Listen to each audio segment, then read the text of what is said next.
ကဲအားလုံးပဲဒီနေ့ကတော့ညံစမ်းမဟေနီးဖြေတာအပိုင်းနှစ်ကနေပြီးတော့ပြန်လဲကြိုဆိုလိုက်ပါတယ်ကဲဆက်ပြီးတော့ဖြေကြည့်ကြရအောင်ဒီနေ့ရောဘာတွေလဲဆိုတာပေါ့နော်ပထမဆုံးမေကုန်းနံပါတ်1ကတော့ဒီအမွာလေးနှစ်ယောက်ကတဲ့ဘသူရဲ့ကလေးလဲတဲ့ပမ်ပမ်ပမ်ပမ်ကဲဖြေကြည့်မယ်ဘသူရဲ့ကလေးလဲဘသူရဲ့ကလေးလဲ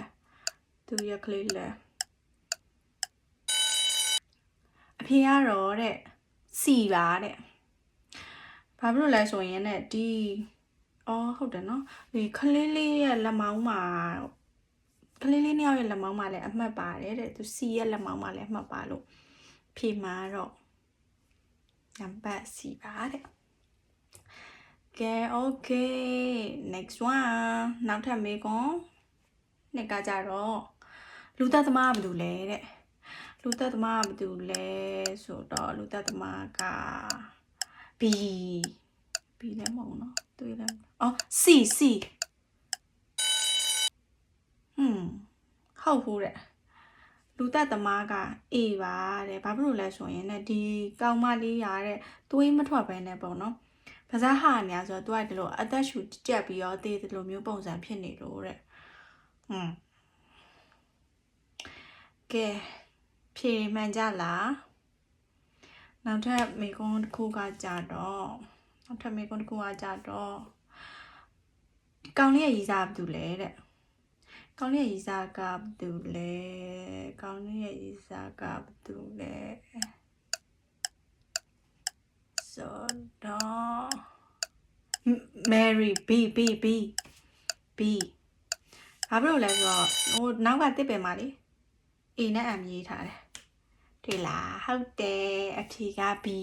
မှန်ပါတယ်နောက်ထပ်မေးခွန်းတစ်ခုကကြတော့တဲ့ဒီ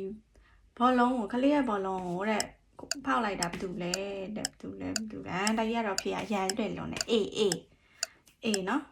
ဘာလို့လဲဆိုတော့ဒီမှာလေဟိုကလေးရဲ့လက်ထဲမှာလည်းဒီမှာလက်လေးခွာရှိရနော်လက်လေးကငကဲလုံးလေးနဲ့တွေ့ဟိုမှာကလေးရဲ့ဘူပေါင်းလေးပေးနောက်မှာလည်းအဲ့ဒါတွေ့တယ်ဆိုတော့ဟုတ်တယ်အဖြေက A ပါတဲ့တန်ကဲနောက်မေးခွန်းတစ်ခုကကြတော့သူ့ကိုလည်းဘယ်သူတတ်လိုက်တာလဲတဲ့ဒီကလေး3ယောက်တည်းကဘယ်သူတတ်လိုက်တာလဲ2ယောက်တော့သွေးတွေထွက်နေတယ်တဲ့ဆိုတော့ဘယ်သူထွက်လိုက်တာလဲB ဖြစ်မယ်ဘာလို့ဆိုတော့သူ့လက်ထဲမှာတနတ်ရှိတယ်နော် B ဟုတ်ဘူးတဲ့ C တဲ့ဘာလို့လဲဆိုတော့တဲ့ဒီလေတီဝါတဲ့မိန်းမကြီးရဲ့ဒီ level မှာတဲ့အပေါက်ရရှိရဲ့တဲ့အဲ့မှာ C ရဲ့ကောင်မလေးရဲ့ပါးစပ်မှာလဲသွေးတွေနဲ့ဆိုတော့သူကဗန်ပိုင်းရလားကောင်မလေးတက်လိုက်တာတဲ့ဟုတ်သေးပါဘူးကဲဒီနေ့ရောဖြေရဘယ်နှခုမှန်လဲမှန်ခဲ့ပြီနော်နောက်နေ့မှာလည်းနောက်ထပ်စိတ်ဝင်စားစရာကောင်းတဲ့